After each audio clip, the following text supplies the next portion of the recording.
Good evening, all. Good evening, sir. Good evening, sir. Good evening. क्या पढ़े थे last class? Sir carbohydrates खत्म हो गया था।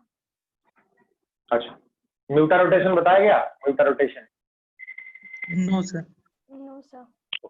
तो आज हम डिस्कस करेंगे। Molids टेस्ट पढ़े थे बस। स्मॉलेस्ट टेस्ट हुआ था, okay. Smallest test for starch, ये सारे डिस्कस हो गया, ओके।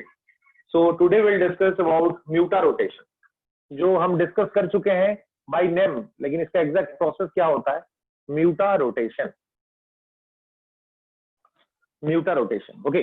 जैसे मैंने बोला था, जब क्लासिफिकेशन ऑफ कार्बोहाइड्रेट किए थे हम लोग, तो उस केस में मैंने बोला था those reducing sugars are showing the mutarotation, जो नॉन रिड्यूसिंग है वो म्यूटा रोटेशन, जो रिड्यूसिंग शुगर था वो म्यूटा रोटेशन दिखाएगा, और जो नॉन रिड्यूसिंग शुगर है वो म्यूटा रोटेशन नहीं दिखाएगा। Reducing showing mutarotation, non reducing doesn't show mutarotation. तो म्यूटा रोटेशन होता क्या है? म्यूटा का मतलब होता है म्यूटेशन, तुम लोग बायोलॉजी में पढ़े होंगे। तो चेंज इन ये रोटेशन, ये म्यूटा के लिए आया चेंज, और रोटेशन में क्या हुआ? Change in specific rotation. Specific rotation, तो ये स्पेसिफिक रोटेशन क्या होता है और कैसे चेंज होता है वो पढ़ेंगे हम इस चैप्टर में और इस पोर्शन में, है ना। म्यूटा रोटेशन क्या होता है एग्जैक्टली? म्यूटा रोटेशन में स्पेसिफिक रोटेशन चेंज होता है। तो क्या होता है स्पेसिफिक रोटेशन और कैसे वो चेंज होता है और क्यों चेंज होता है, आज के क्लास में हम समझने वाले हैं। तो ध्यान से देखो, तो याद करो वो जो ऑप्टिकल आइसोमरिज्म 11th क्लास में था, ऑप्टिकल आइसोमरिज्म, इसमें क्या था याद करो। कोई भी एक सोर्स था, कोई भी एक सोर्स था जिससे लाइट कैसे जा रहा था, और यहाँ पे एक प्रिज्म था जिसको हम निकोलस प्रिज्म बोले थे। Nicol's prism, after passing through the prism सारे लाइट्स वापस चले गए और एक ही प्लेन का लाइट जो है वो पास हो गए। This is known as your plane polarised light. This is known as your plane polarised light. फिर क्या हुआ था, ये एक सोल्यूशन में एक सिलिंड्रिकल कंटेनर था, उसमें कुछ सॉल्यूशंस थे, है ना। तो इसके अंदर ये पास हो रहा था। जब ये पास हुआ तो यहाँ पे after passing through the solution 3 observation मिला था। एक तो जैसे लाइट था ऐसे ही रहा, कंडीशन 1। सेकेंड जो था, जैसे ये रहने वाला था लाइट का डायरेक्शन, अभी वो ऐसे हो गया, लाइट का डायरेक्शन ऐसे हो गया। या तो वो ऐसे रहने वाला था parallel to the X axis, लेकिन हुआ क्या कि ऐसे रोटेट होने लगा। तो ये जो पार्ट हुआ, ये तुम्हारा देखो, ये जो लाइट है, ये लाइट जो होने वाला था अभी रोटेट हो चुका है क्लॉकवाइज डायरेक्शन में। मतलब this is representing the clockwise direction. अगर light after passing through the solution अगर ऐसे घूम रहा है, इसका मतलब इस सॉल्यूशन के अंदर एक डेक्स्ट्रो-रोटेटरी सब्सटेंस है। डेक्स्ट्रो-रोटेटरी, ये प्रूव करता है डेक्स्ट्रो-रोटेटरी सब्सटेंस है, और डी, और इसको हम प्लस भी बोलते हैं। अगर ये light after passing through the solution and where the solution contains a levorotatory substance, then this substance will rotate the plane polarized light in anti-clockwise direction. This is the angle of rotation, theta. तो इसको हम बोलेंगे anti clockwise rotation और इसको हम बोलेंगे लेवोरोटेटरी। और अगर लाइट ऐसे मूवमेंट नहीं कर रहा है तो यहाँ पे 3 पॉसिबिलिटी आ रहा है बेटा। या तो ये ऑप्टिकली इनएक्टिव मॉलिक्यूल है, या तो इसके अंदर रेसिमिक मिक्सचर है, या तो ये एक मेसोफॉर्म। तो यहीं से आया ऑप्टिकल आइसोमरिज्म का definition. The power of rotation the plane polarised light either in clockwise direction or in anti clockwise direction is known as optical activity. जो मॉलिक्यूल का इस सॉल्यूशन में होना प्लेन पोलराइज्ड लाइट को या तो क्लॉकवाइज या तो एंटी क्लॉकवाइज घुमा देना, इस पावर को ऑप्टिकल आइसोमरिज्म बोलते हैं। और here the rotation with the angle theta is known as optical rotation, optical angle of rotation, angle of rotation. तो जब ये plane polarise light, Nicol's prism का काम क्या है, सारा लाइट को वापस भेजेगा, बस एक ही प्लेन का लाइट को पास होने में अलाउ करेगा। दिस प्लेन पोलराइज लाइट का मतलब होता है एक ही प्लेन का लाइट रहेगा, बाकी सब वापस चले जाए। और ये जो प्लेन पोलराइज लाइट को फिर से एक कंटेनर है, वो कंटेनर जो सोल्यूशन में भेज दिया गया, वो सोल्यूशन में पानी होगा, aqueous मीडियम होगा, और उसमें ऐसा कोई सब्सटेंस होगा, या तो उसका ऑप्टिकल एक्टिविटी होगा डेक्स्ट्रोरोटेटरी और लेवरोटेटरी, और या तो वो रेसिमिक मिक्सर और मेसोफॉर्म और ऑप्टिकल एक्टिव होगा। क्या ये सारे टर्मिनोलॉजी तुम जानते हो? टेल मी, मैं तुम्हें बताऊंगा। क्या optical inactive, racemic mixture, mesoform, ये सारे चीज तुम जानते हो? Yes all of you? No sir. तो sir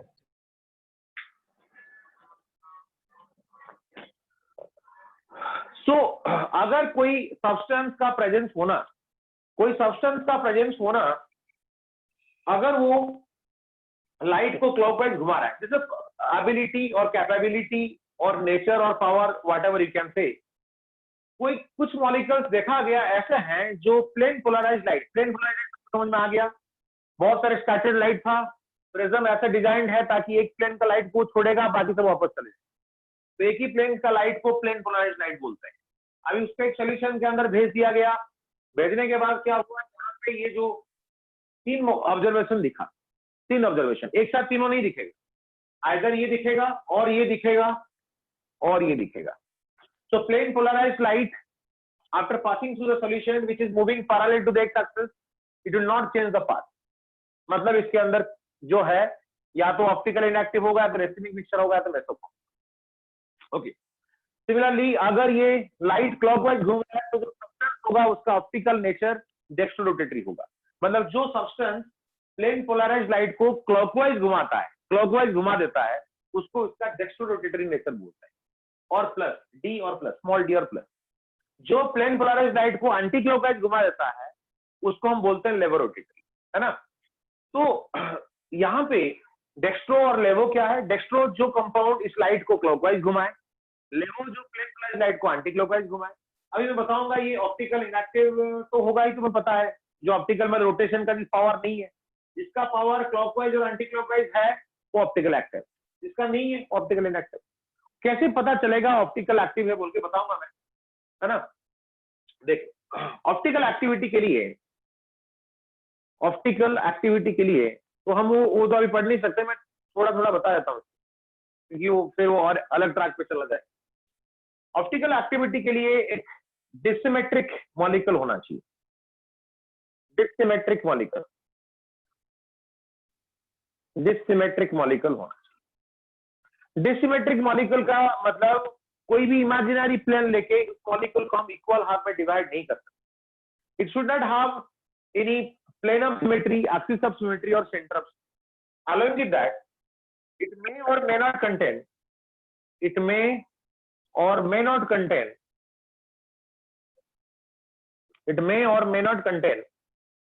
chiral carbon। chiral carbon का मतलब होता है वो कार्बन जिसके साथ चारों चीज अलग जुड़े हैं, लेफ्ट राइट ऊपर नीचे चारों चीज अलग है, चारों का चारों अलग है ना। जैसे मैं कार्बन रखा, इस तरफ OH, इस तरफ Cl, इस तरफ F, इस तरफ क्लोरीन, चारों अलग, तो कायरल कार्बन।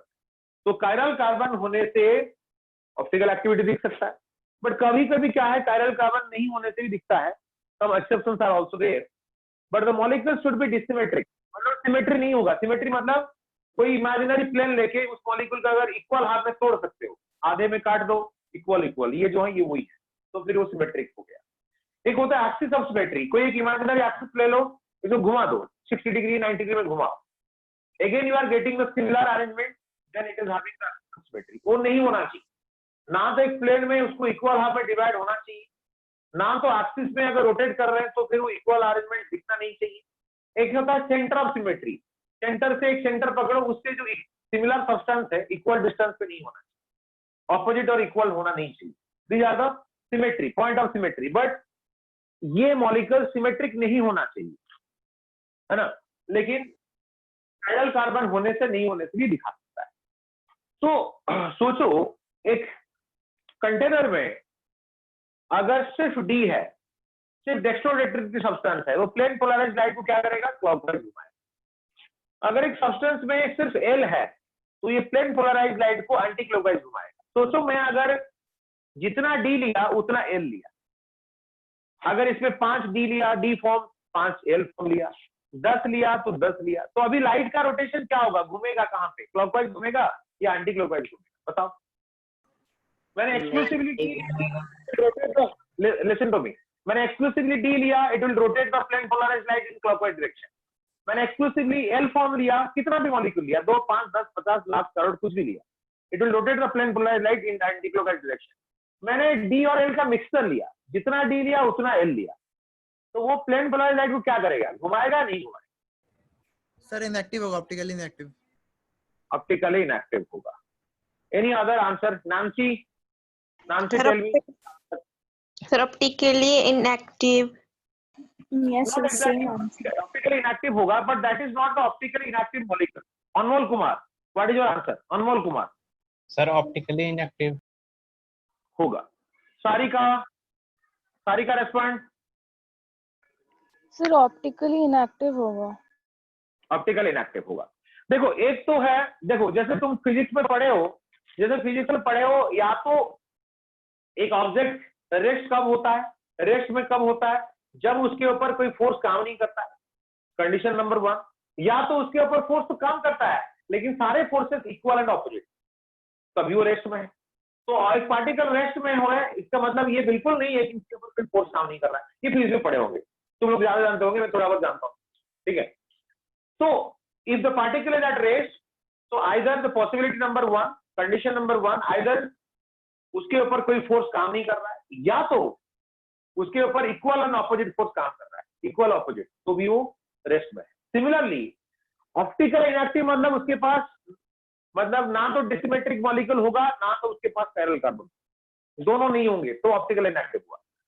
बट यहां पे जो हुआ, individually they are optical active, लेकिन ये क्या कर रहा होगा, क्लॉकवाइज घुमाने का ट्राई कर रहा होगा, ये क्या कर रहा होगा, एंटी क्लॉकवाइज घुमाने का try.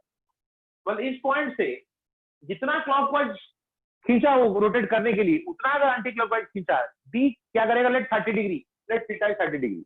So presence of one D molecule, dextrorotatory molecule, will try to rotate this plane polarized light in 30 degree angle.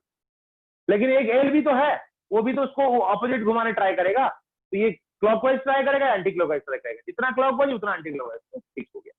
तो ये जो पार्ट हुआ बेटा, इसी को ही रेसिमिक मिक्सर बोलते हैं। ध्यान से देखो उसको। The difference between optically inactive molecule and racemic mixture is, जैसे तुम्हारा पार्टिकल जब रेस्ट में था उसके ऊपर कोई फोर्स काम नहीं किया, वो मतलब वो ऑप्टिकल इनएक्टिव ही है। लेकिन इस केस में क्या हुआ, both the component, it's a mixture, it has 2 components, so both the components are individually optical active, but equimolar of this 2 is known as, or it will be restricting the rotation of the plane polarized light। दोनों में difference समझ में आ रहा है, optical inactive और racemic mixture समझ में आ रहा है दोनों? Yes, all of you? Yes, sir. Yes sir yes sir. Inactive मतलब उसका पावर ही नहीं है रोटेट करने का, उसका पावर ही नहीं है रोटेट करने का। जैसे वो पार्टिकल जो रेस्ट था जिसके ऊपर कोई फोर्स काम ही नहीं कर रहा है। लेकिन रेसिमिक मिक्सचर क्या है, उसमें जो दोनों कंपोनेंट है, एक क्लॉकवाइज ट्राई रोटेट करने के लिए ट्राई कर रहा है और दूसरा जो है एंटी क्लॉकवाइज रोटेट करने के लिए ट्राई कर रहा है। तो दोनों काम हो रहा है वहां पे, तब जाके वो रेस्ट में, तब जाके वो चेंज नहीं किया।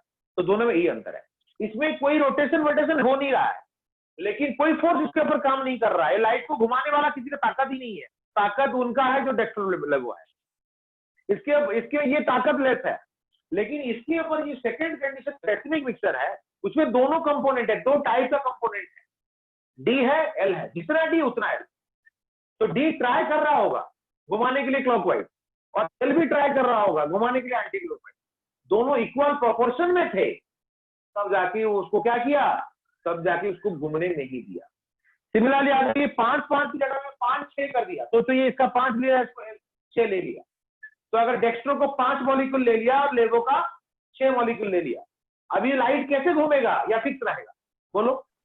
Anti clockwise. एंटी क्लॉकवाइज घूमेगा, क्योंकि अगर डेक्स्ट्रो में 5 फॉर्म लिया और लेवो अगर में 6 लिया, 5 कैंसिल कर लेंगे, 5 क्लॉकवाइज 5 एंटी क्लॉकवाइज कैंसिल हो जाएंगे, लेकिन जो एक लेवो बच गया तो एंटी क्लॉकवाइज घुमाएगा। लेकिन यहाँ पे कोई चांस नहीं है। हाँ, वो अलग बात है, अगर 5 इसको 6 लिया तो उसको मैं रेसिमिक मिक्सचर नहीं बोल सकता, क्योंकि रेसिमिक मिक्सचर में डी फॉर्म और एल फॉर्म दोनों का इक्विमोलर मिक्सचर होना चाहिए। इसका मोल जितना उसका मोल जितना, उसका मॉलिक्यूल नंबर ऑफ मॉलिक्यूल जितना उसका नंबर ऑफ मॉलिक्यूल। तो रेसिमिक मिक्सचर का डेफिनेशन यही था। So it is the equimolar mixture of D and L form. Clear हुआ? It is the equimolar mixture of D and L form. सबको clear हो रहा है चीज रेसिमिक मिक्सचर क्या है? Yes, all of you. Sir चलो इसका स्क्रीनशॉट ले लो। अच्छा, इसमें और एक चीज हमें काम में आएगा, चलो मैं इसको पहले बताता हूँ तब स्क्रीनशॉट कर। यहाँ से यहाँ तक जो डिस्टेंस है, अभी तक हम वो स्पेसिफिक रोटेशन के बारे में डिस्कस नहीं किए हैं, जिसका सिंबल होता है बेटा अल्फा। लेकिन यहाँ पे optical rotation, angle of rotation is theta. हमें किसको चेंज करना है? स्पेसिफिक रोटेशन चेंज करना है। हमें चेंज किसको करना है? स्पेसिफिक रोटेशन और अल्फा को चेंज करना है। अभी हम अल्फा देखे नहीं, हम सिर्फ थीटा देखें। ये जो लाइट को जो घुमा दिया, थीटा में घुमाया, या तो वो क्लॉकवाइज घुमाया, एंटी क्लॉकवाइज घुमाया, वो एंगल को थीटा बोलते हैं। लेकिन हमें जो चाहिए वो स्पेसिफिक एंगल ऑफ रोटेशन चाहिए। वो specific angle of rotation is alpha, not theta. तो कैसे कैलकुलेट किया जाए? जो कंटेनर है बेटा, इस कंटेनर का लेंथ को हम लेते हैं L, और इसमें जो कंसेंट्रेशन होता है उसको लेते हैं C। तो अभी ये स्पेसिफिक एंगल ऑफ रोटेशन का फॉर्मूला है बेटा, theta by C into L, ये फॉर्मूला है। Obviously specific rotation is directly proportional to theta, जब ये दोनों कांस्टेंट होंगे। तो ये दोनों कांस्टेंट होंगे तो फिर ये डेफिनेट डायमेंशन ऑफ थीटा होगा। But the calculation is like this. JEE में जो बच्चे हैं बेटा, जेई में जो लोग बच्चे हो, जेई के लिए तैयारी कर रहे हो, this formula is very important. NEET में कभी नहीं आएगा ये चीज। तो एंगल ऑफ रोटेशन दिया होगा, थीटा दिया होगा, इसका लेंथ दिया होगा, और उसके बाद इसका कंसेंट्रेशन और मोलारिटी दिया होगा। पूछेगा what is the angle of rotation of this molecule, specific angle of rotation. Direct question आता है बाय दिस फॉर्मूला। सबको क्लियर हुआ? यस, ऑल ऑफ क्लियर हुआ? Yes sir. तो ये अभी हम देखने वाले हैं, बेटा, यहाँ पे ये एंगल ऑफ रोटेशन, जो स्पेसिफिक एंगल ऑफ रोटेशन है वो कैसे चेंज हो रहा है, उसी को म्यूटर रोटेशन बोलते हैं। तो इससे पहले मैं तुम्हें मेसोफॉर्म बता देता हूँ, लेकिन मेसोफॉर्म इस चैप्टर के अंदर नहीं है, तो मैं तुम्हें बता देता हूँ। पहले इसका स्क्रीनशॉट ले लो बेटा, फिर मैं तुम्हें बताऊँ। हो गया? ले लिए? Yes sir. Yes sir. चलो। Yes sir. No sir. No sir, अरे मैं इरेज कर लिया, देखिए। सर मोल का मेरे में आ रहा। हाँ बोल। सर नहीं लिए, 1 मिनट। इरेज कर लिया, ठीक है। यहाँ पे मैंने लिखा था mutarotation, change in specific angle of rotation, उतना लिखा था, ठीक है। म्यूटर रोटेशन का मतलब ओके। बाकी सब ले ली बेटा? Yes sir. ओके, चलो देखो तो क्या होता है। रेसिमिक मिक्सचर हम देख लिए, तो एक एग्जांपल लेते हैं, समझ में आएगा। लेकिन ये इस चैप्टर के अंदर का नहीं है ना, तो क्योंकि तुम लोगों को समझ में नहीं आएगा, फिर आगे फिर डाउट होगा, इसलिए बताता हूँ। तो जैसे मैंने एक मॉलिक्यूल लिया टार्टरिक एसिड। टार्टरिक एसिड ऐसा एक ऑर्गेनिक मॉलिक्यूल है। तो कहाँ पे होता है टार्टरिक एसिड? बोलो, टार्टरिक एसिड कहाँ पे होता है? टोमेटो में, इमली, टैमरिंड। इमली में होता है ना। तो मैंने यहाँ पे टार्टरिक एसिड ले रहा हूँ, टार्टरिक एसिड। टार्टरिक एसिड का मैं, ये इस चैप्टर का नहीं है, मैं तुम्हें रेसिमिक मिक्सचर और मेसोफॉर्म समझाने के लिए बता रहा हूँ। तो टार्टरिक एसिड का स्ट्रक्चर है बेटा COOH, CHOH, CHOH और COH, ये टार्टरिक एसिड। तो देखो अभी, तो यहां पे मैंने लिखा ये COOH है, और ये CHOH है, और ये CHOH है, और ये तुम्हारा COH है। तो ये टार्टरिक एसिड का एक फॉर्म है। तो यहाँ पे देखो, सब लोग देख लो, जो लोग को मेसोफॉर्म नहीं पता वो लोग देख ले जल्दी। तो ये एक कायरल कार्बन है, ये स्टार मार्क जहां पे लगाया गया बेटा ये है कायरल कार्बन। क्या होता है कायरल कार्बन?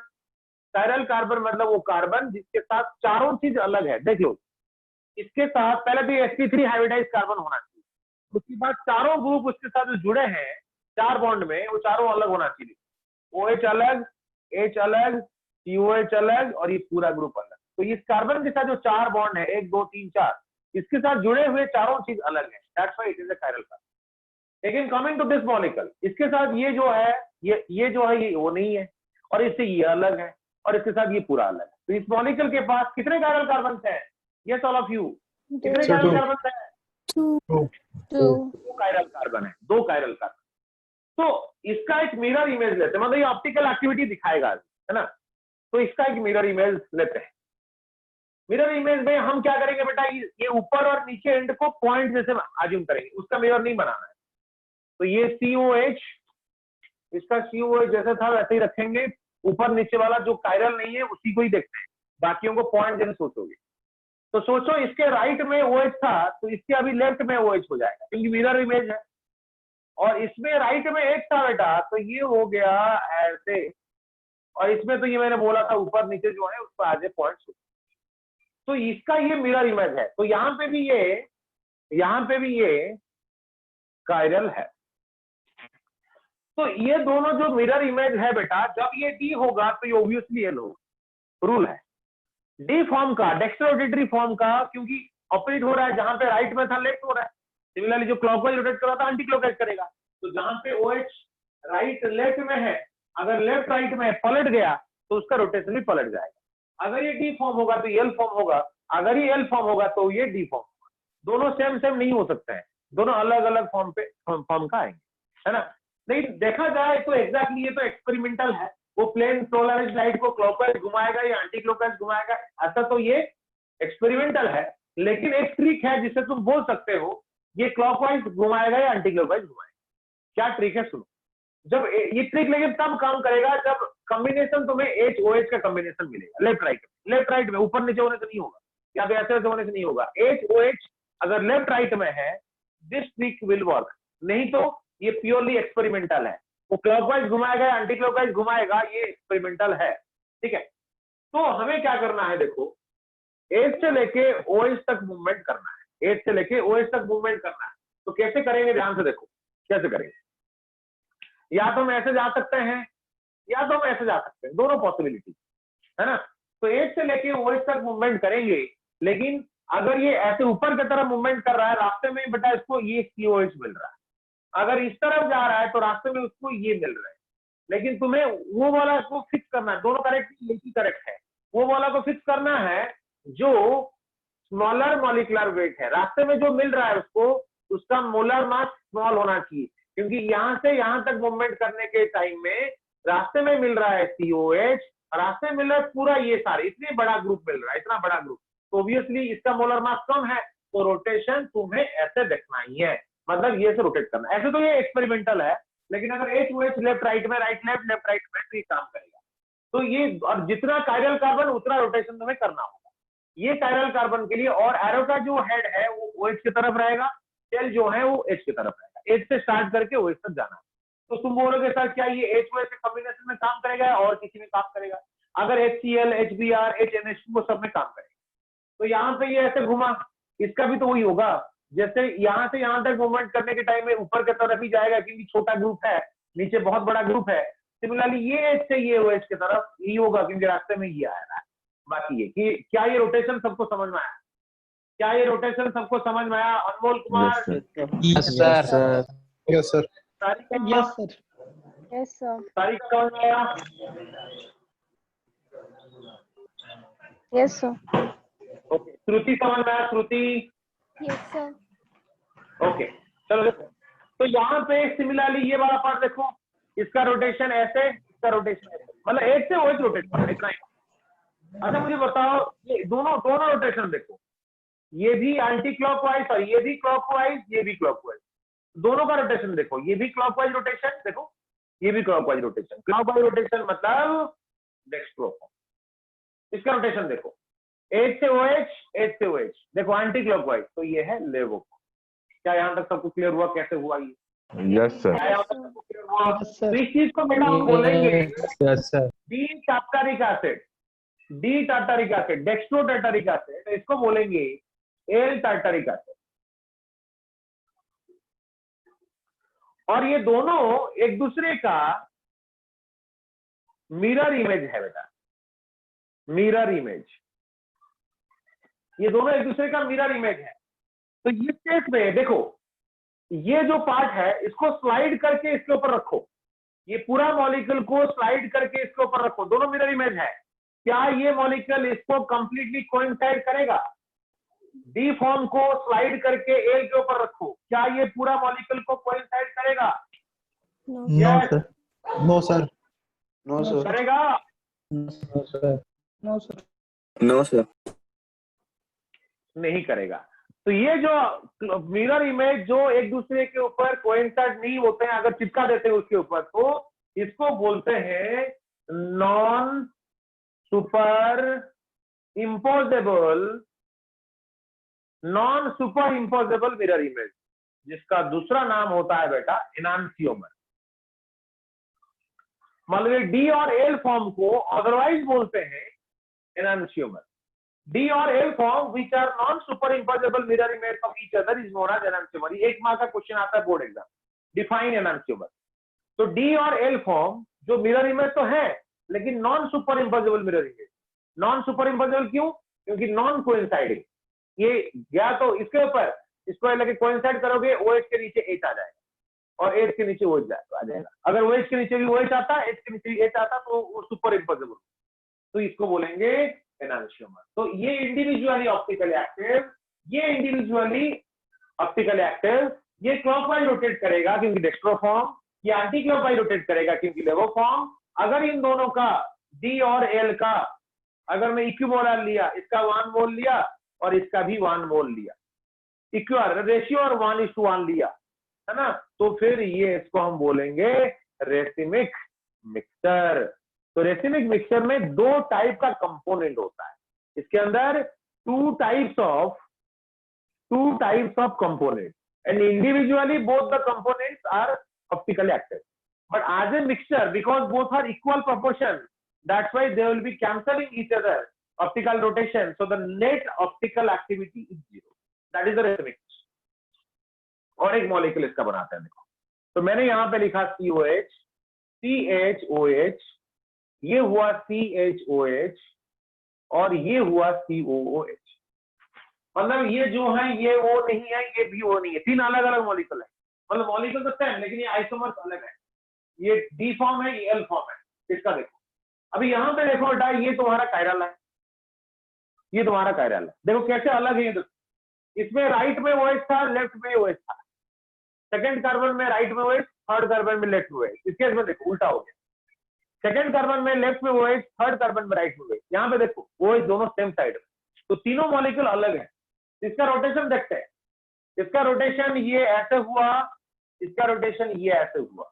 तो मुझे बताओ, जैसे ये, इसको देखो, इसका रोटेशन देखो पूरा, दोनों हाथ पैर को जोड़ दो, दोनों हाथ पैर को जोड़ो, क्लॉकवाइज रोटेशन।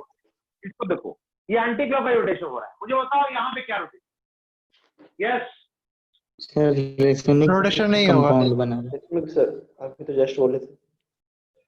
मतलब हाफ पार्ट क्लॉकवाइज रोटेट करने के लिए ट्राई कर रहा है और remaining half part anti clockwise rotate करने के लिए ट्राई कर रहा है। अल्टीमेटली यहाँ पे कोई रोटेशन नहीं हो पाया, ना तो क्लॉकवाइज हुआ बेटा, ना तो ये एंटी क्लॉकवाइज रोटेशन हुआ, and finally it will B optically inactive one. जब भी कायरल कार्बन है तो जरूरी नहीं है कि कायरल कार्बन है तो ऑप्टिकल एक्टिविटी दिखाएगा, तो कायरल कार्बन होते हुए भी ये ऑप्टिकल एक्टिव दिखाएगा। This form is your optical active, optically active, this is also optical active, this is also optical active, दोनों ऑप्टिकल एक्टिव है। लेकिन यहां पे भी कायरल कार्बन है, लेकिन ये ऑप्टिकली इनएक्टिव। तो यहां पे इस फॉर्म को बोलते हैं मेसोफॉर्म। तो तुम्हारे सामने 3 ऑप्टिकल इनएक्टिव चीज आया, ध्यान से सुनो, 3 ऑप्टिकल इनएक्टिव चीज आया। अगर कायरल कार्बन है ही नहीं, कायरल कार्बन है ही नहीं, ऑप्टिकल एक्टिविटी के कोई रिलेशन ही नहीं, that is optical inactive, pure optical inactive. यहाँ पे आधा पोर्शन क्लॉकवाइज घुमाने के लिए ट्राई करेगा लाइट को, और आधा पोर्शन एक ही मॉलिक्यूल में, this is one molecule only, और आधा पोर्शन एंटी क्लॉकवाइज घुमाने के लिए ट्राई करेगा। एक ही टाइप का मॉलिक्यूल है, एक ही टाइप का कंपोनेंट है, ये एक ही टाइप का कंपोनेंट है, ये भी एक ही टाइप का कंपोनेंट है, ये क्लॉकवाइज घुमाएगा, ये एंटी क्लॉकवाइज घुमाएगा, क्योंकि टोटल एरो को, टोटल जो राउंड को पूरा मतलब कंटिन्यूअस कर लो, हाफ सर्कल को कंटिन्यूअस कर लो, टोटल ये क्लॉकवाइज, टोटल ये एंटी क्लॉकवाइज। लेकिन इस केस में क्या हुआ, half part will be trying to rotate the plane polarized light in clockwise direction, and another half part of the same molecule will be trying to, जैसे तुम लोगों को याद होगा CO2 मॉलिक्यूल एक नॉन पोलर मॉलिक्यूल है, 11th में chemical bonding में पढ़े, उसका दोनों पार्ट सेम है, दोनों पार्ट पोलर है, C डबल बॉन्ड हो पोलर है, लेकिन इसका जो भी मतलब डाइपोल मोमेंट होगा, उसका जो डाइपोल मोमेंट होगा, both will cancel each other. Similar type mesoform में कायरल कार्बन होंगे, लेकिन इसका आधा पार्ट और ये आधा पार्ट, दोनों का जो रोटेशन का पावर अलग हो। तो difference between mesoform and racemic mixture, both are similarity क्या है, ये भी ऑप्टिकली इनएक्टिव, ये भी optically inactive, racemic mixture is also optically inactive, but difference is इसमें एक ही टाइप के मॉलिक्यूल होंगे, इसमें दो टाइप के मॉलिक्यूल, इसमें दोनों इंडिविजुअली पावरफुल होंगे, लेकिन इक्विमोलर ले लिया बोल के कैंसिल हो गया, लेकिन इसमें एक ही मॉलिक्यूल के अंदर दो पार्ट है जो उसको कैंसिल कर रहा होगा। तो mesoform and racemic mixture similarity, both are optically inactive, यहाँ पे दो अलग अलग कंपोनेंट कैंसिल कर रहे हैं, यहाँ पे एक ही मॉलिक्यूल का हाफ पार्ट जो कर रहा है, दूसरा हाफ पार्ट उसको अलग कर रहा है। क्या तुम्हें पूरा रेसिमिक मिक्सचर और मेसोफॉर्म पूरा क्लियर हुआ? ये solve, yes all of you, Yes, sir.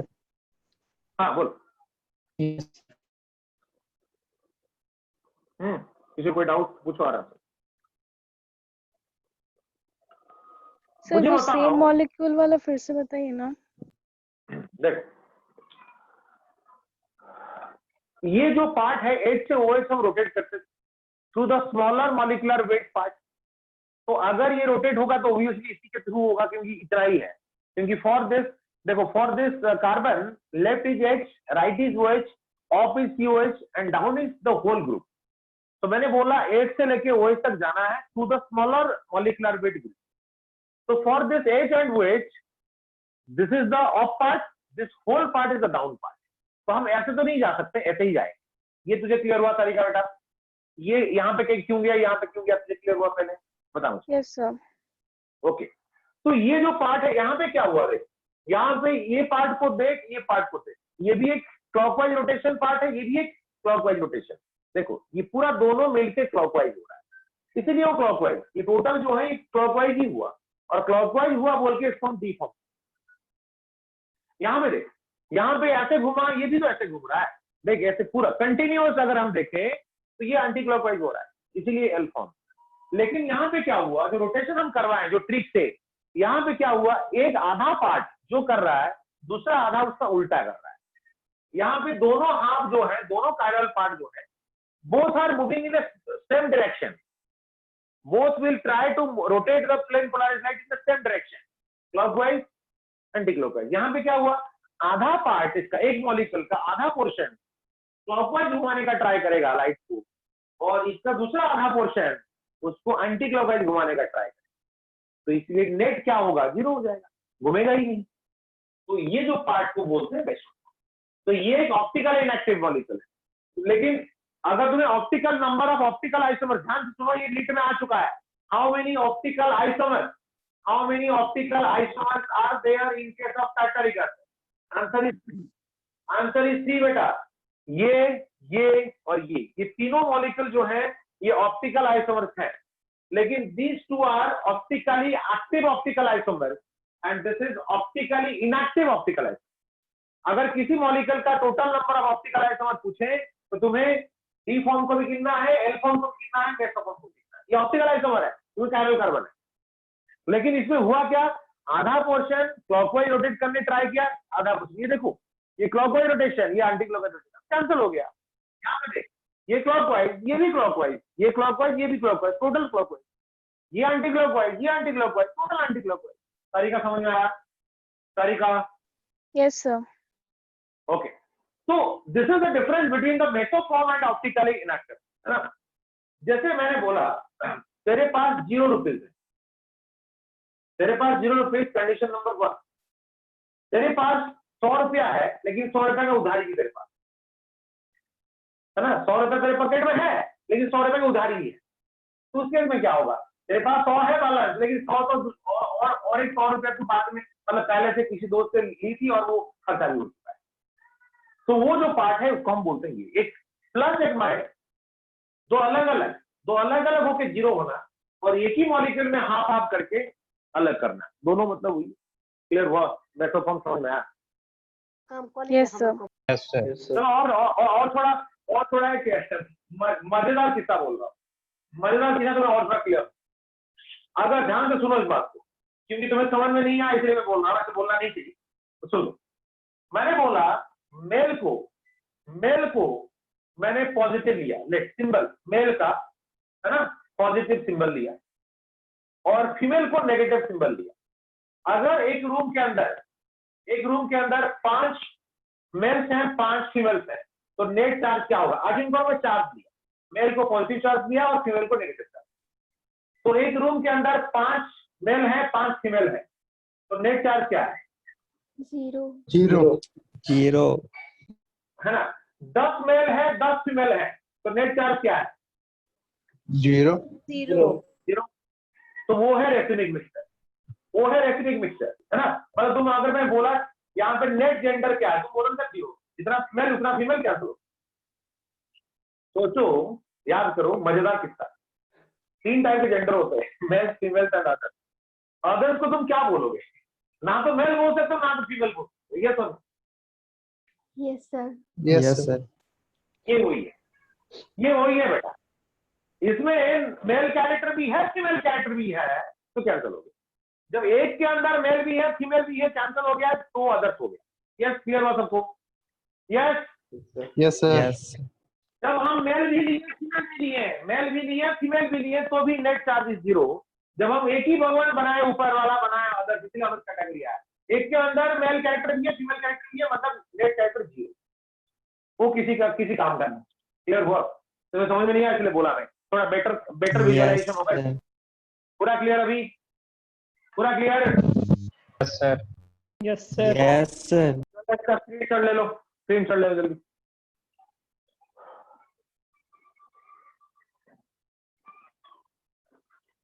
देखो, इसमें जो 3 टाइप का क्वेश्चन आ सकता है टार्टरिक एसिड का। अच्छा, ये मैं लिख दूं यहाँ पे, optical inactive, optical isomer,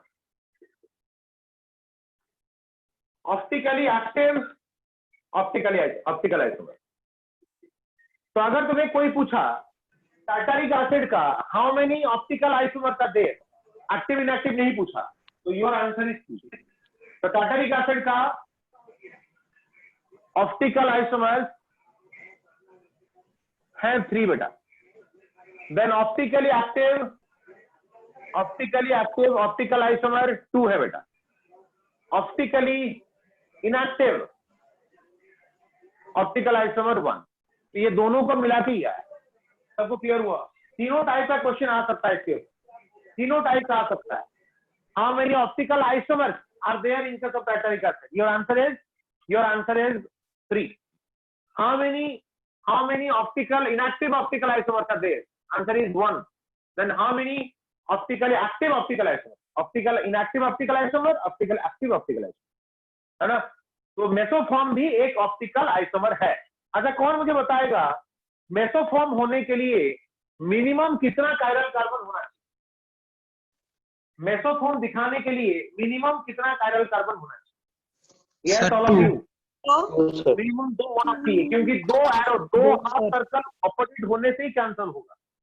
2 opposite, एक क्लॉकवाइज आधा, एक एंटी क्लॉकवाइज। अगर कायरल लैक्टिक एसिड मैंने लैक्टिक एसिड बोला जो कर्ड में होता है, दही में होता है, तो देखो अगर मैंने ये लिखा COH, CHOH, देन CH3, ये कायरल कार्बन है, चारों अलग है।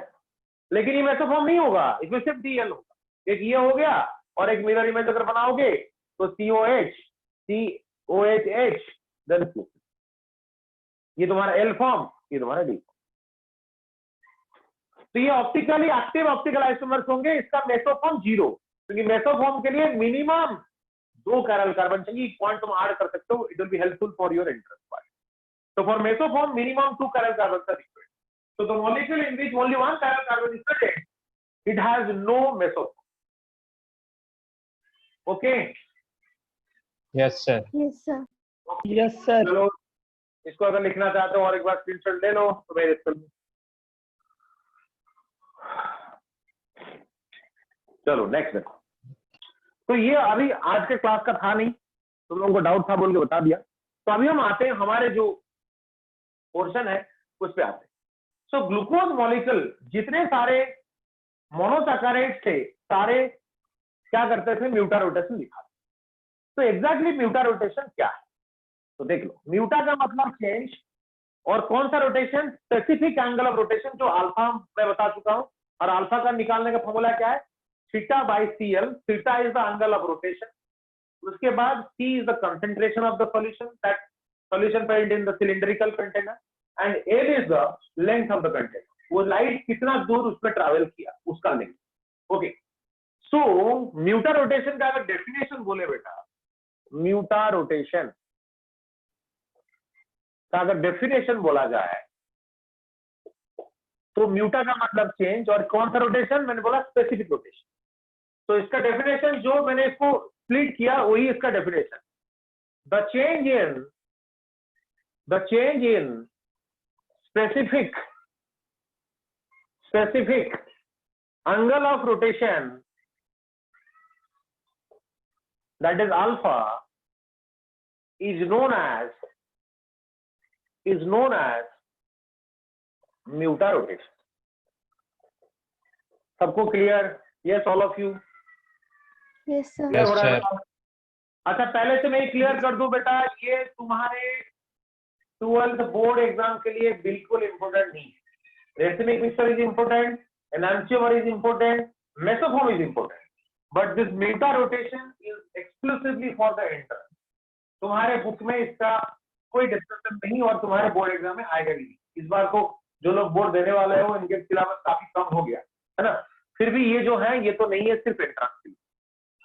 तो म्यूटा रोटेशन चेंज हुआ, change of alpha is mutarotation. तो अल्फा कैसे चेंज होता है तो ध्यान से देखो, काफी इंटरेस्टिंग है। मैं तुम्हें ग्लूकोज का बोलूंगा।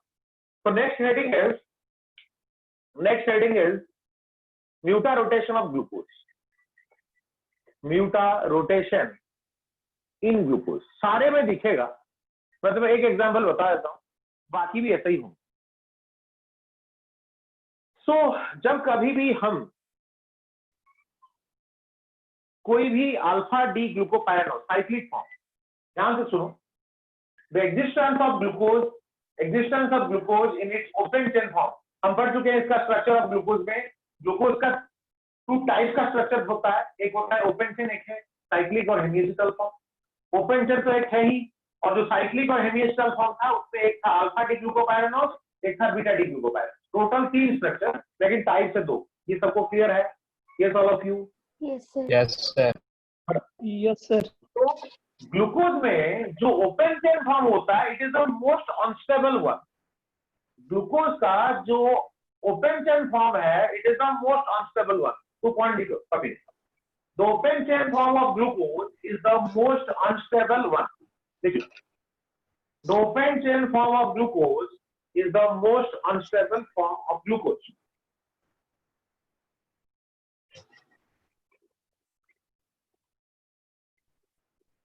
समझ में आएगा? उसका प्रैक्टिकली कैसे प्रूव हुआ समझ में आएगा। उसके बाद जो specific angle of rotation alpha मैंने बोला, alpha for alpha D glucose, 2 bar alpha हो रहा है, don't be confuse. 2 bar alpha हो रहा है, डोंट बी कंफ्यूज बेटा। ये अलग अल्फा है, ये अलग अल्फा है।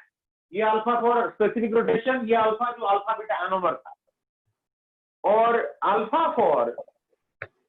For beta D glucose. Beta D glucose जो है बीटा डी ग्लूकोपायरनोज भी हुई। ये दोनों क्या है, इसका एक्सपेरिमेंटल वैल्यू बेटा 112 डिग्री एक्सपेरिमेंटली कैलकुलेट। इसका जो एक्सपेरिमेंटल वैल्यू है बेटा ये 19 डिग्री। ये specific angle of rotation, specific angle of rotation, specific angle of rotation जो है अल्फा, अल्फा ग्लूकोज का 112 और बीटा डी ग्लूकोज का 19। तो ये एंगल ऑफ रोटेशन है। जब कभी भी ध्यान से देखो इसको, मैंने लिखा अल्फा डी ग्लूकोज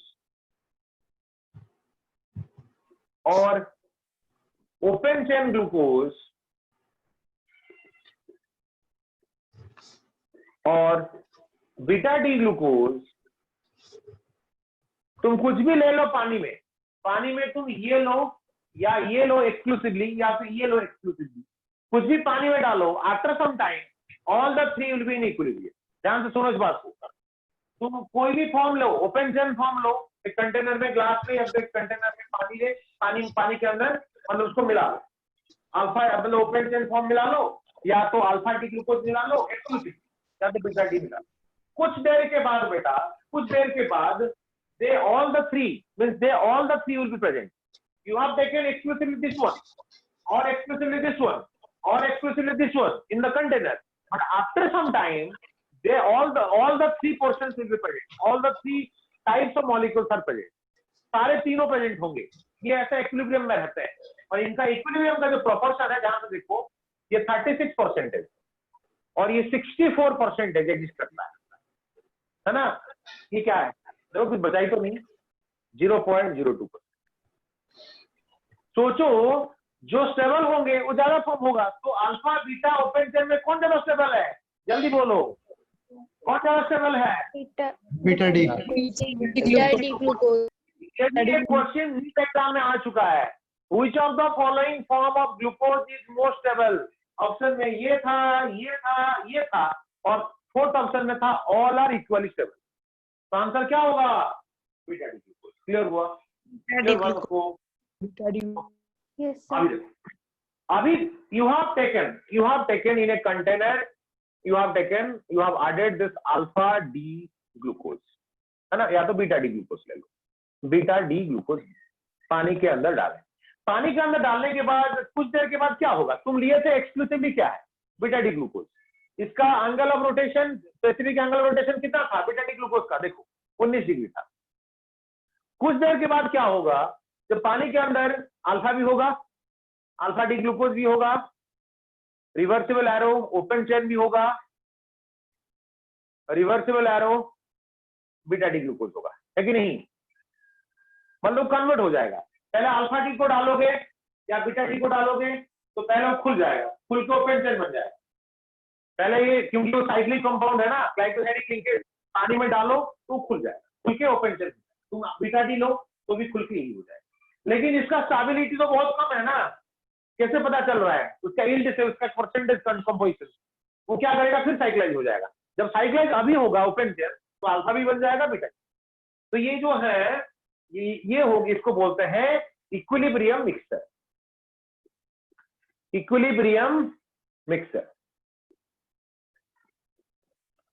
जैसे इसका अल्फा डी ग्लूकोज का अल्फा जो है 112 डिग्री, बीटा डी ग्लूकोज का जो अल्फा है 19 डिग्री, वैसे ये इक्विलिब्रियम मिक्सचर का जो अल्फा है स्पेसिफिक रोटेशन वो है 52.7 डिग्री। अभी हम कंटेंट पे आ रहे हैं, ध्यान दो। The specific angle of rotation of alpha D glucose is 112 degree.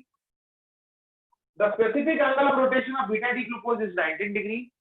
Then the specific angle of rotation of the equilibrium mixture, जहां पे तीनों होंगे इस प्रोपोर्शन में, उसका जो अल्फा है वो है 52.7।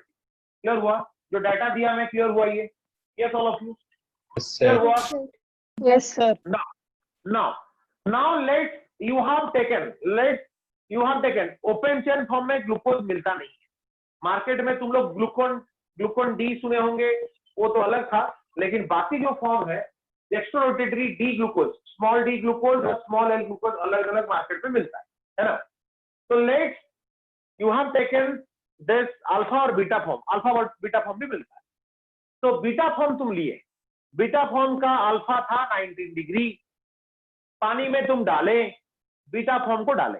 बीटा फॉर्म डालने के बाद पानी के अंदर वो जो रिंग था, वो रिंग जो जुड़ा था, हेमी एक्सटर्नल फॉर्म बना था, वो पानी उसको हाइड्रोलाइज कर ले, हाइड्रोलाइज करके वो रिंग को फिर से खोल देगा। खोलने के बाद वो बन जाएगा ओपन चेन।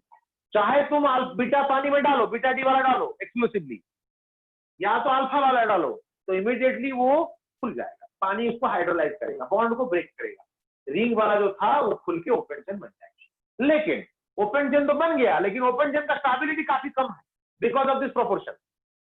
तो क्या होगा, इमीडिएटली साइक्लाइज होगा। मतलब डाले तुम एक्सक्लूसिवली इसको, लेकिन पानी में खुल गया, जब पानी में खुल गया ये बहुत अनस्टेबल है, फिर वो जुड़ेगा, लेकिन जब जुड़ेगा इसमें दो पॉसिबिलिटी, अल्फा ही बन सकता है, बीटा ही बन सकता है, अल्फा ही बन सकता है, बीटा ही बन सकता है। लेकिन जब तुम एक्सक्लूसिवली बीटा लिए थे तब स्पेसिफिक एंगल रोटेशन क्या था? तो स्पेसिफिक एंगल रोटेशन क्या था? 19 degree. 19 degree. After some time, what will be happening? You have taken this, the alpha is this one, पानी में डाले, रिंग खुला, फिर जुड़ा, फिर बना इक्विलिब्रियम मिक्सचर, जिसका स्पेसिफिक रोटेशन क्या है बेटा? जल्दी बोलो। 52.7. आ गया तुम्हारा। देखो ये जो था पहले, इसमें पहुंचा ना, तो ये क्या हुआ, इसी को ही म्यूटा रोटेशन बोलते हैं। क्या ये सबको क्लियर हुआ? म्यूटा रोटेशन यही है, म्यूटा रोटेशन। Yes, sir. तो change of the angle of rotation from 19 degree to 52.7 degree is known as mutarotation. चलो हम और एक एग्जांपल लेते हैं। इस साइड में एक कंटेनर बना, इस साइड में एक कंटेनर बनाया बेटा, इसमें मैंने ऐड क्या किया, इसमें मैं अल्फा डी ग्लूकोज ऐड किया, अल्फा डी ग्लूकोज, उसमें मैं बीटा डी ग्लूकोज ऐड किया, बीटा डी ग्लूकोज ऐड किया। जब बीटा डी ग्लूकोज ऐड किया, मतलब यहाँ पे अल्फा था 19 डिग्री जो लिखा गया है, यहाँ पे अल्फा क्या होगा, यहाँ पे 112 112, मतलब यहाँ पे तुम्हारा ये जो 19 था ना, ये अभी कितना हो चुका है अल्फा, ये 52.7 डिग्री, इसी वही बोलते हैं म्यूटा रोटेशन। तुम अगर अल्फा भी ले लिए, मैंने क्या बोला, कुछ भी ले लो, ओपन चेन बन जाएगा, क्योंकि पहले वो रिंग को वो पानी जो है हाइड्रोलाइज कर लेगा, करके खोल दो।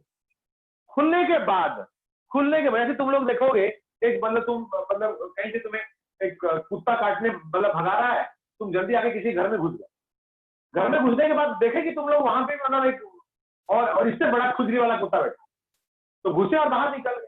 सिमिलरली पानी के अंदर जब भी गया तो खुल गया, ओपन चेन बन गया, लेकिन जाने के बाद देखा कि ये अनस्टेबल है, फिर इमीडिएटली साइक्लाइज हो। जब हम बीटा लिए जिसका अल्फा ये था, फिर गया, खुला, फिर साइक्लाइज हुआ, फिर इक्विलिब्रियम मिक्सचर अचीव हुआ जिसका अल्फा ये हुआ, इस अल्फा से इस अल्फा तक का जो सफर है, ये जो चेंज है, इसी को ही बीटा रोटेशन बोलते हैं। Coming to the alpha form, I have taken this alpha D glucose whose specific angular rotation is 112 degree. पानी में इसको डाले बेटा तुम, पानी में गया, जाने के बाद खुला, रिंग खुला, खुलने के बाद जब फिर से होगा तो ये बन गया बेटा इक्विलिब्रियम मिक्सचर। ये सेकंड स्टेप में बनेगा। पहले स्टेप में ओपन चेन, सेकंड स्टेप में बेटा इक्विलिब्रियम मिक्सचर, सेकंड स्टेप में बेटा इक्विलिब्रियम। तो अभी जब इक्विलिब्रियम मिक्सचर बन गया, अभी इसका स्पेसिफिक एंगल रोटेशन क्या होगा? यस ऑल ऑफ यू, कितना हो गया? 52.7 degree. 52.7 degree. तो ये जो चेंज हुआ बेटा, इसी को ही म्यूटा रोटेशन बोलते हैं। ऐसा नहीं कि सिर्फ 19 से 52 को बोलते हैं, है ना? हाँ, लेकिन एंट्रेंस में कैसे क्वेश्चन पूछते हैं? अल्फा इसका दिया, मिक्सर का दिया, ग्लूकोज का मुझे पता है, फ्रुक्टोज और बाकी सब का मुझे भी नहीं पता है। एक एग्जांपल मैंने स्टूडेंट्स को बताता हूँ और चाहिए भी नहीं। वो इसका अल्फा देगा, ग्लूकोज का नहीं देता, इट्स कॉमन एग्जांपल क्योंकि ग्लूकोज का डिटेल्स में है। तो पूछेगा what is the mutarotation of glucose when you will put this beta D glucose in water. तो तुम्हें इन दोनों का डिफरेंस देखना। तो 52.7 और 19 इन दोनों का डिफरेंस ऑफ एंगल है, वो ये क्लियर हुआ? क्लियर हुआ बेटा? जी सर। Yes, sir. तो यहाँ पे जब अल्फा डी ग्लूकोज लोगे बेटा, तो मतलब अल्फा डी ग्लूकोज का अल्फा है 112, आना तो उसको यही है, आना तो उसको इक्विलिब्रियम पे है, आना तो उसको इस पे है, चाहे तुम अल्फा लो या बीटा लो, वापस तो आना है उसको इक्विलिब्रियम मिक्सचर पे, वापस तो आना है उसको अल्फा जो 52.7, अल्फा लो बीटा लो, पहुंचेगा आके 52.7। 52.7 is a stable one because it is the composition of the equilibrium mixture. It is the specific angle of rotation of the equilibrium mixture where this is present in 36%, this is in 64%, this is in 0.02%। तुम बोलोगे sir ये दोनों मिला के तो 100 हो गया, sir आप इसका आंसर है। और ये 35.99 ले लो, 35.99, इसको 63.99 लो, ये बचेगा कि नहीं बचेगा? बचेगा ना? Yes, sir. sir, उसको हम नियरली 36 और 64 ले रहे हैं, लेकिन ये क्या ये प्रोसेस समझ में आया? क्या ये पूरा समझ में आया बेटा? Yes, sir. yes, sir, Yes, sir. Yes, sir. in your NEET exam calculate the alpha कभी नहीं पूछेगा। ये जो है इससे इसका चेंजेस क्या है वो भी नहीं पूछेगा, बस उतना ही पूछेगा नीट एग्जाम में, which of the following will show mutation rotation और which of the following will not show mutation rotation, जो तुम्हें पहले क्लास में बोल दिया क्लासिफिकेशन। जो रिड्यूसिंग शुगर वो म्यूटेशन रोटेशन दिखाएगा, जो non reducing non mutation rotation, reducing पे mutation rotation, non reducing non mutation rotation, reducing all reducing sugar show mutation rotation, all non reducing sugar shows no mutation rotation और do not show any mutation rotation. तो NEET में उतना तक ही आएगा। और reducing sugar कौन कौन है बता चुका हूं मैं क्लासिफिकेशन में, दो अलग अलग पार्ट है। ये सिर्फ जेई के लिए, this part is exclusively for JEE main and advance. ये नीट में नहीं है, बोर्ड में नहीं है ना। तो जो लोग नीट के लिए इंटरेस्टेड हो या एक्सक्लूसिव बोर्ड के लिए, इनको टेंशन लेने की जरूरत नहीं है, समझ जाओ, समझने में क्या है ना, लगेगा ना कुछ एक्स्ट्रा पड़ेगा। ये ऑल ऑफ यू, सबको क्लियर? क्या इसमें किसी को कोई doubt? no, sir, okay, No, sir. Take the screenshot बेटा।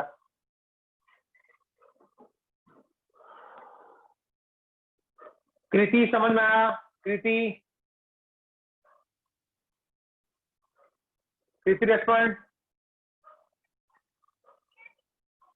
रोहित कुमार रेस्टोरेंट, रोहित कुमार समझ में आया बेटा पूरा? Yes, sir. ओके, संचेता समझ में आया? Yes, sir. Okay, Nikita restaurant, Nikita? Yes, sir. Okay, चलो मैं ये कर रहा हूं। तो ये तुम्हारा हुआ कार्बोहाइड्रेट खत्म हो गया। अच्छा, तुम्हारे जो सिलेबस में थोड़ा चेंजेस हुआ है, उसमें पॉलीमर नहीं है। Polymer will be not coming in your board exam. So let me finish the portions which will be coming in your board exam. फिर पॉलीमर बाद में अगर टाइम परमिट करेगा बता दूंगा, क्योंकि पॉलीमर तुम्हारे बोर्ड एग्जाम में नहीं आने वाला है, डिलीट किया गया। तुम लोगों को तो पता होगा, स्टूडेंट्स को आज पता होना हो, डिलीट तो पहले पता होता है कि नहीं?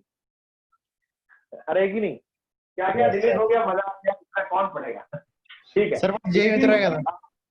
हाँ, क्या है सर जेई में तो रहेगा ना सर? हाँ, वो तो रहेगा। If you are really interested for the entrance part, लेकिन अभी तक डिसाइड नहीं हुआ for this year, next year, coming year 2021। मुझे तो नहीं लग रहा है हटाएंगे उसको, अभी इसके ऊपर मतलब चल रहा है, डिस्कशन चल रहा है। तो जनरली जो अच्छे लोग हैं, जो आईआईटीएंस हैं, जो मतलब काउंसिल में जो बैठे हैं बोर्ड में, वो लोग बोल रहे हैं इसको हम घटाएंगे तो फिर लेवल ऑफ एग्जाम घट जाएगा। तो लेकिन वो बोर्ड के लिए, लेकिन तुम तो एग्जाम दोगे ना, तो इसलिए हम ऐसा करते हैं बेटा, पहले को खत्म कर जो आने वाला है, जो बोर्ड में है, उसके बाद सिलेबस होने के होता है। Yes all of you? जी सर। Okay sir. तो मैंने एक्चुअली मैं प्लान किया था, तो मैं बायोमोलिक्यूल्स पढ़ाऊंगा, उसके बाद पॉलीमर्स पढ़ाऊंगा, then I will be going to the inorganic part, है ना। लेकिन क्योंकि डिलीटेड है तो पहले उसको पढ़ लेते हैं, जो है उसके बाद हम पढ़ें, ठीक है। सो नेक्स्ट वन आया तुम्हारा, अच्छा इस पोर्शन में कार्बोहाइड्रेट में तुम्हारा वो स्ट्रक्चर सब डिलीटेड है, मतलब सुक्रोज का स्ट्रक्चर डिलीटेड है, लैक्टोज का डिलीटेड है, माल्टोज का डिलीटेड, ये सारे स्ट्रक्चर्स जा चुका है। ऑलिगोसैकेराइड पूरा साफ हो चुका है, बस मोनोसैकेराइड, ग्लूकोज, फ्रुक्टोज वगैरह आएगा। फ्रुक्टोज का तो केमिकल प्रॉपर्टी तुम्हारे बोर्ड में नहीं है, ग्लूकोज का ही है, ये तो एक्स्ट्रा बताया मैंने। और स्टार्च का भी मतलब ज्यादा डिस्कशन नहीं है, बस हेडिंग है ना। स्टार्च दो type, water soluble, water insoluble, amino उतना, ठीक है। तो इस पोर्शन से और जो डिलीटेड है वो है विटामिन, इसके बाद एंजाइम्स, हार्मोन, इस चैप्टर से डिलीटेड। तो विटामिन का तुम्हारे बुक में फॉर एंट्रेंस पार्ट तुम उसको पढ़ सकते हो। विटामिन दो टाइप में क्लासिफाई किया गया, मैं बस बोल देता हूँ, लेकिन वो बोर्ड के सिलेबस में नहीं है। विटामिन तुम लोग बायो स्टूडेंट तो मेरे ज्यादा भी जानते होंगे, vitamin A, B, C, D, E, K, जितना हमारे सिलेबस में इतना है। सो एडीई के जो है विटामिन, वो हमेशा हमारा क्या होता है, फैट सॉल्युबल विटामिन। और जो बी एंड सी होता है, विटामिन बी एंड सी होता है, वो वाटर सॉल्युबल विटामिन। तो टेबल दिया है, एक ही पेज में सब कुछ दिया है, पढ़ लेना अगर तुम एंट्रेंस में पढ़ना था। तो बाकी जो पार्ट हम डिस्कस करने वाले हैं वो आज वो है अमाइनो एसिड, वो है अमाइनो एसिड। ऐसे अमाइनो एसिड देखा जाए तो बायो में काफी चीज है, क्लासिफिकेशन वगैरह बहुत सारे हैं, लेकिन हमें इतनी सारी चीज हमारा नहीं है। हमें सिर्फ अमाइनो एसिड का एक सब टाइप जो अल्फा अमाइनो एसिड, हमें सिर्फ alpha amino acid, okay. Alpha amino acid क्या होता है, ध्यान से देखो। मैंने एक कार्बन लिया, इसके साथ एक कार्बोक्सिलिक एसिड जोड़ा, एसिड तो है ना, तो ये कार्बोक्सिलिक एसिड जोड़ा बेटा। जब ये कार्बोक्सिलिक एसिड जोड़ दिया तो with respect to this carboxylic acid, this carbon is the alpha carbon. Major functional group जो होता है उसका बगल वाला कार्बन को अल्फा कार्बन बोलते हैं, अल्फा से जो जुड़ा उसको बीटा कार्बन बोलते हैं, बीटा से जो जुड़ा उसको गामा कार्बन बोलते हैं, और गामा से जो जुड़ा उसको डेल्टा बोलते हैं। और एक बार यहाँ पे दिखा देता हूँ, जैसे मैंने यहाँ पे बोला बेटा, ये ऐसे बोला है ना, लेट ये तुम्हारा क्लोरीन है, this is the functional group. ये जिसके साथ जुड़ा है ये अल्फा, ये बीटा, ये भी बीटा, अल्फा के साथ जो जुड़े हो बीटा, ये गामा, ये गामा, ये भी गामा। अगर यहाँ पे भी होता बेटा कार्बन, इसको हम डेल्टा बोलते हैं। ये प्रोसेस। तो यहाँ पे जो मेजर फंक्शनल ग्रुप है बेटा वो कार्बोक्सिलिक एसिड।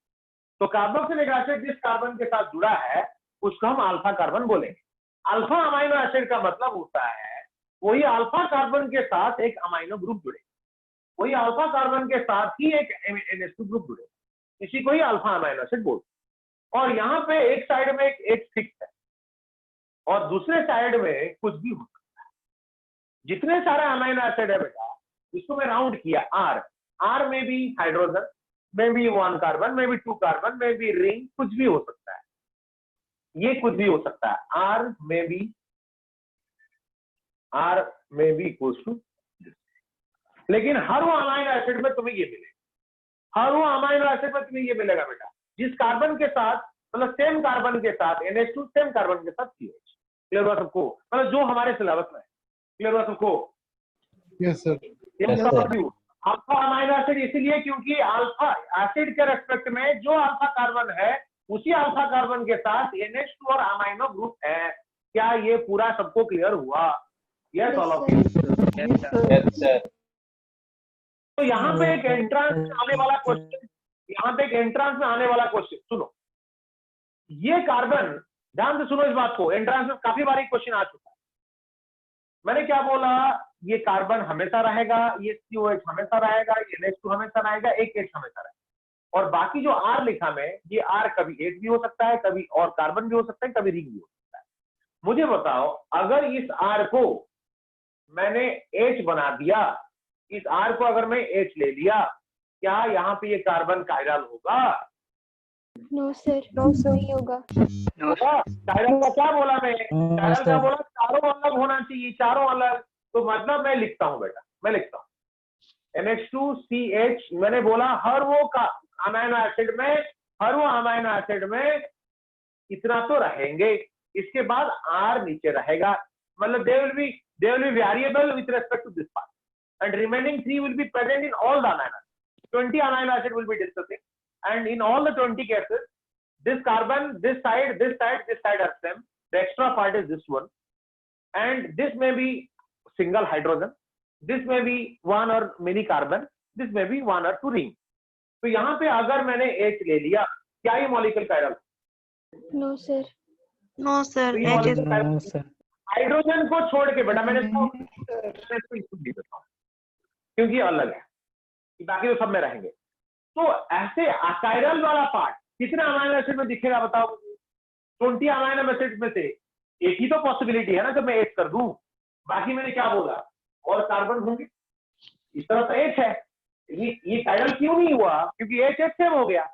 जब मैं H पे छोड़ के और कुछ भी करूं, कार्बन जोड़ दूं, क्योंकि ये दोनों तो आने वाला नहीं है, अगर मैं कार्बन जोड़ दूं तो चारों अलग होंगे नहीं होंगे? Yes all of you? Yes sir. अगर मैं रिंग जोड़ दिया तो चारों अलग होंगे कि नहीं होंगे? होगा सर। मतलब there is one possibility of the amino acid which is optically inactive among all the amino acid, only one amino acid is there which is optically inactive. क्या सबको क्लियर हुआ लॉजिक? मतलब मैंने बोला ये तीनों हर किसी में रहेगा, ये तीनों हर किसी में रहेगा। नीचे जो है ये वाला पार्ट में अंतर होगा। तो यहाँ पे एक होगा, माइक ऑफ कर लो, इको हो रहा है, माइक ऑफ कर लो। तो यहाँ पे ये जो काम है ये तीनों में से कुछ भी होगा, और हाइड्रोजन तो एक ही बार हो सकता है ना। तो ये जो मॉलिक्यूल है optically inactive, and this is found in case of only one amino acid, means out of 20 amino acid only one amino acid is optically inactive, and the name of this molecule is beta glycine. ये entrance में काफी बार आ चुका है। Which of the following amino acid is optically inactive? ये NEET में काफी बार आ चुका है। Which of the following amino acid is optically inactive? क्या आंसर हुआ? Glycine. Glycine is the only amino acid which is optically inactive. सबको पूरा clear? सबको पूरा clear? Yes, all of you. Yes, sir. Yes, sir. बाकी carbon जोड़ेंगे और कुछ जोड़ेंगे, बाकी स्ट्रक्चर तुम्हें चाहिए नहीं।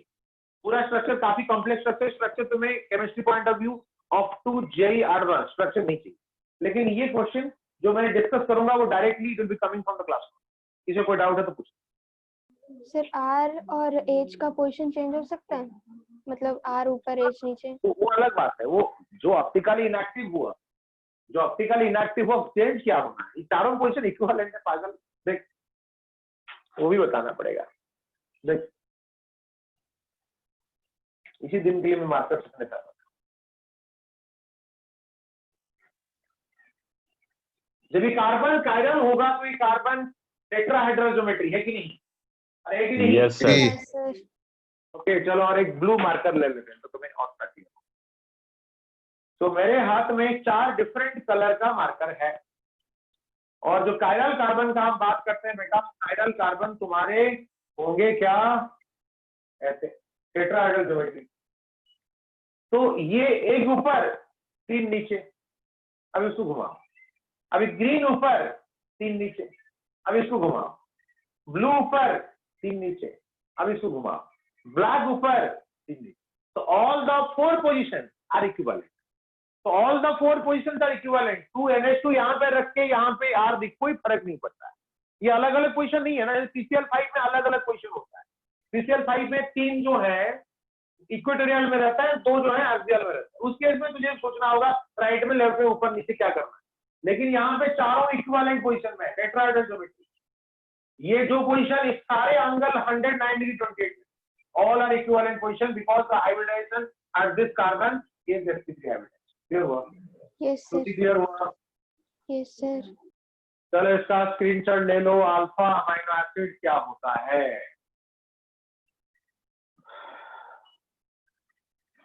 ठीक है, एक मिनट सर। हाँ चलो लिखिए। मैंने यहाँ पे अमीनो एसिड लिखा, अल्फा अमीनो एसिड लिखा, और कुछ मिटाया नहीं। लिख लो।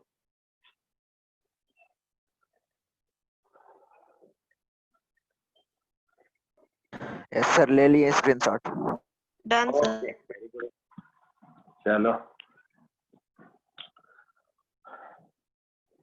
देखो क्या होगा ना, जैसे स्क्रीनशॉट लेते जाओगे ना तो ज्यादा चीज हम पढ़ सकते हैं। ज्यादा टाइम तो बहुत कम है। चलो सो क्लासिफिकेशन देखेंगे हम। Classification of amino acid. Classification of amino acid bio students तो पढ़े होंगे, है ना? 2 टाइप में क्लासिफाई किया जाता है। One is your essential amino acid, another one is non essential amino acid. कौन मुझे बताएगा what is essential, what is non essential? Yes all of my students. Sir जो हम लोग डाइट के द्वारा लेते हैं वो एसेंशियल अमीनो एसिड होगा, और जो पहले से बॉडी में हमारे शरीर में बनता है वो नॉन एसेंशियल अमीनो एसिड। जो हमारे शरीर में है, जो हमारे शरीर में है हम लोग चाहिए नहीं ना, एसेंशियल मतलब चाहिए। जो हमारे शरीर में ऑलरेडी है, बनता है, प्रेजेंट है, तो है नॉन एसेंशियल। ध्यान रहे, डोंट बी कंफ्यूज। जो हमारे शरीर में ऑलरेडी है हमें चाहिए क्यों? हमें चाहिए क्यों? नहीं चाहिए। मेरे पास अगर मर्सिडीज है तो मुझे क्यों चाहिए? मेरे पास नहीं तो चाहिए ना। तो अगर मेरे पास जो अमीनो एसिड्स है वो नॉन एसेंशियल है, मुझे चाहिए नहीं वो। जो मेरे पास नहीं है हमें डाइट से लेना पड़ेगा, खाने से लेना पड़ेगा। तो वही लिखने जा रहा हूं मैं, present in body, present in human body. तो यहां पे absent, absent in human body, taken and taken from the diet. Clear हुआ? अरे क्लियर हुआ? Yes sir. तो इसका मतलब हमें प्रोटीन को लेना काफी जरूरी है। श्रुति, यस सर। प्रोटीन लेना हमें काफी जरूरी है बेटा, प्रोटीन लेना चाहिए, है ना। प्रोटीन ज्यादा कहाँ पे होता है? कौन बताएगा प्रोटीन ज्यादा कहाँ पे होता है? Cereals में. Cereal pulses. Sir, dals with cereals. Pulses. Pulses. Dal sir chicken में दाल. होता है। सारे पल्सेस में होता है, जितने सारे दाल है ना, वो सब में है। और किसमें है sir protein? Non veg chicken. Chicken में है, एग में है ना, और जितने सारे नॉनवेज उसमें है। अच्छा मुझे बताओ, जो लोग बॉडी बिल्ड करते हैं, है ना, जिम जाते हैं, बॉडी बिल्ड करते हैं, जैसे श्रुति, ओके ठीक है, तो उनके केस में रॉ एग खाना सही है या बॉइल्ड एग खाना चाहिए? Raw egg. Raw. कच्चा अंडा खाना चाहिए या उबला हुआ अंडा खाना चाहिए? सर उबला क्यों हुआ। चाहिए उबला हुआ अंडा? सर कच्चा. कच्चा अंडा इसलिए खाना चाहिए, आगे हम पढ़ने वाले हैं, अमीनो एसिड के बाद पढ़ने वाले हैं बेटा। कच्चा अंडा में जो क्वाटरनरी प्रोटीन और 4 डिग्री प्रोटीन होता है, जो हमें मसल बनाने में हेल्प करता है, 4 डिग्री और 3 डिग्री प्रोटीन, वो कच्चा अंडा में रहता है। लेकिन जब उसको उबाल देते हैं तो वो जो प्रोटीन जो है खुल जाता है, उसको बोलते हैं डीनेचुरेशन ऑफ प्रोटीन, पढ़ने वाले हैं। तो इसीलिए वो प्रोटीन जो हमें चाहिए बॉडी बिल्डअप के लिए, वहां वो हमें नहीं मिल पाता। इसलिए रॉ मिल्क पीना, जो लोग जिम में जाते हैं, फिटनेस बढ़ाते हैं, मसल बढ़ाते हैं इमीडिएटली, तो उनके लिए रॉ वाला चीज चाहिए, क्योंकि उबला हुआ चीज से वो प्रोटीन जो है हम पढ़ेंगे, प्रोटीन ऐसे कॉइल्ड रहता है, कॉइल्ड होकर रहता है। जब तुम गर्म कर लोगे खुल जाएगा तो कोई काम का चीज, टेस्ट हो सकता है लेकिन कोई काम का को। अच्छा ठीक है। Yes sir. तो ये एसेंशियल अमीनो एसिड कौन बोलेगा? Bio student, any one of you बताएगा? Yes sir. हाँ चल बता। हिस्टिडीन, हाँ isoleucine, yes, leucine, lysine, methionine, arginine, valine, threonine, tryptophan and phenylalanine. Okay 10 हो गया। Yes sir. ठीक है, चलिए बता।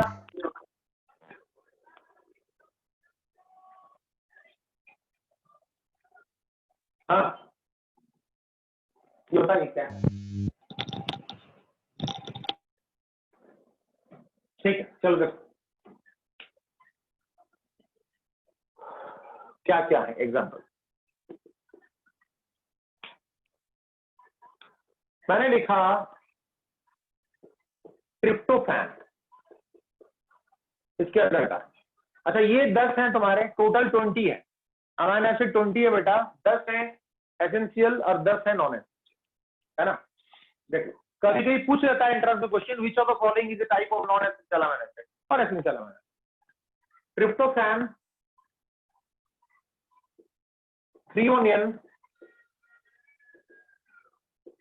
हिस्टिडीन, वालिन,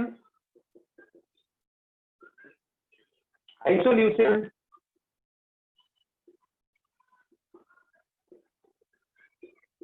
फिनाइलएलानाइन, नाम ही कितना गजब है, ठीक है, मेथियोनिन,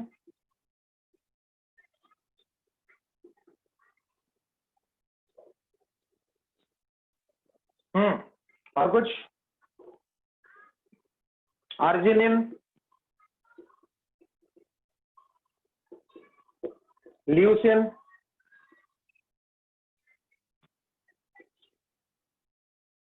लाइसिन। सबको क्लियर? सर याद रखना sir. पड़ेगा। हाँ बेटा, करना पड़ेगा, नहीं तो क्या मुझे पागल कुत्ता का डर याद रखता है? सर जेई में रहता है सर ऐसा क्वेश्चन? हाँ सर जेई में रहता है सर ऐसे? हाँ, तो क्यों नहीं रहेगा? तो हम बायो नहीं ये लेंगे क्या क्या? अलग सर हम लोग तो बायो नहीं लिए सर। है? ठीक है, सर इसको याद करने के लिए कुछ गाना वाना नहीं है? देख यार देख, ये यही है बहुत देखो इस इंसान को, ऐसे ही लोग टीचर को मजबूर करते हैं। सर कुछ तो होगा सर। गाना। सर कुछ तो ट्रिक होगा। मेरे पास है। बोलो यार। Yes, try this try this VIP मल, है ना? मार। देखो आ गया, ट्रिप्टोफैन आ गया, अरे आया। हाँ sir. Yes try sir. Tryptophan, जिससे 2 एलिमेंट आएगा, T for threonine, his for histidine. Clear? Clear Yes, सबको? sir. VIP, ये एक वर्ड, ये एक वर्ड, ये एक वर्ड और ये एक वर्ड। VIP से वैलिन, आइसोल्यूसिन, फिनाइलएलानाइन। क्लियर हुआ? Yes, sir. Yes sir. और के लिए मेथियोनिन, आर्जिनिन, ल्यूसीन, लाइसिन। याद रहेगा? अरे गरीब लोग याद रहेगा? No sir. Try this VIP मल, इतने के बाद तो तुझे करना पड़ेगा, कुछ कर नहीं सकता, इतना तो है। ट्राई दिस VIP मल, ट्राई टू रिमेंबर। ठीक है? Yes sir. है ना? बार बार पढ़ने से लिखने से याद रहेगा। देख, बिना इसके और बिना कोई ट्रिक, बहुत सारी ट्रिक है, तो बिना इसके तो याद रखना बहुत मुश्किल होगा, वो रहेगा, क्योंकि आगे हम पढ़ेंगे इसको। टी में और भी कुछ आने वाला है, ए में और भी कुछ आने वाला है, तो वो तुझे टी में और कुछ आने वाला है ना, तो फिर तुझे कोई भी एक सिंबल के साथ कोई भी ट्रिक के साथ याद रखना इजी होगा। तो बार बार लिखने से tryptophan, threonine, histidine, valine, isoleucine, phenylalanine, methionine, arginine, leucine, lysine, ये हो। इसमें देखो क्या है, कैसे याद रखोगे? तो इसमें क्या हो गया देख लो बेटा, alanine, alanine, asparagine, aspartic acid,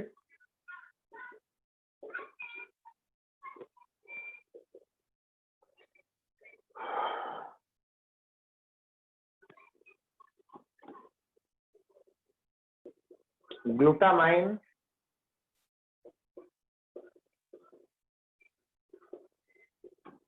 glutamic acid. देख लो कितने हुए, कितने हुए हैं? 5। ग्लाइसिन सबसे पहला बोला था मैं, सबसे छोटा, स्मॉलेस्ट, क्योंकि एक ही एच आया था, है ना? उसके बाद आ गया cysteine, cysteine, serine,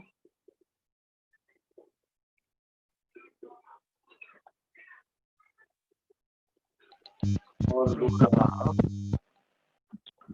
sir tyrosine. Tyrosine, tyrosine एक हो गया, और एक हुआ, और क्या है बोलो बायोस्टूडेंट? प्रोलीन। प्रोलीन। बस इतना ही, ठीक है? यस तो सर। याद रखोगे, ए में 3, जी में 3, और इसमें ऐसे याद रख लोगे, ए, जी, CCST। ठीक है? Yes sir. Yes, sir. गाना भी ले सकते हो, अमर अकबर एंथोनी, अमर अकबर एंथोनी, गोवा गॉन, मूवी का नाम, याद रहेगा? Yes sir. Amar Akbar Anthony go Goa gone. Rahul Gandhi को हम प्यार से क्या बुलाते? पप्पू। पप्पू। पप्पू भैया। पप्पू कांग्रेस से टेंशन। पप्पू कांग्रेस से टेंशन। पीसीएसटी ऐसे करके आप करो, नहीं तो AAPG PCST। क्लियर हुआ? Yes sir. Yes sir. चलो इसका स्क्रीनशॉट ले लो।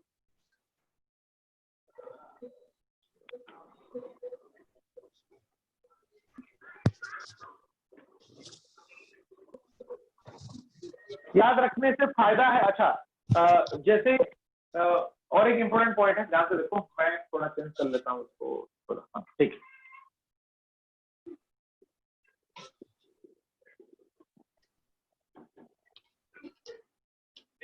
ले आएगा कौन?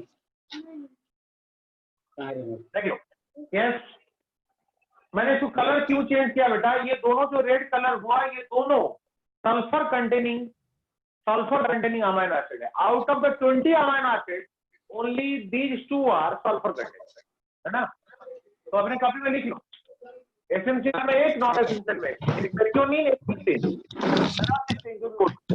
Only these 2 are sulphur containing, और किसी में सल्फर कंटेनिंग नहीं होगा। ये क्वेश्चन इंटरेस्ट में आ जाता है। Which of the following has sulphur, which of the following amino acid has sulphur. नीचे लिख लो इसको।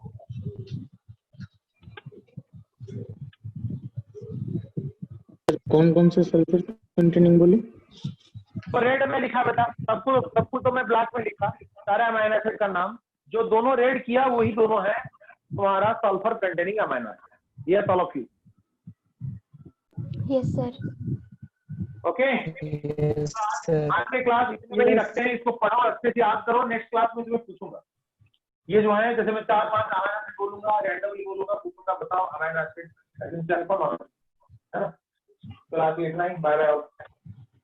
Thank you sir. Thank you sir. Good night, sir.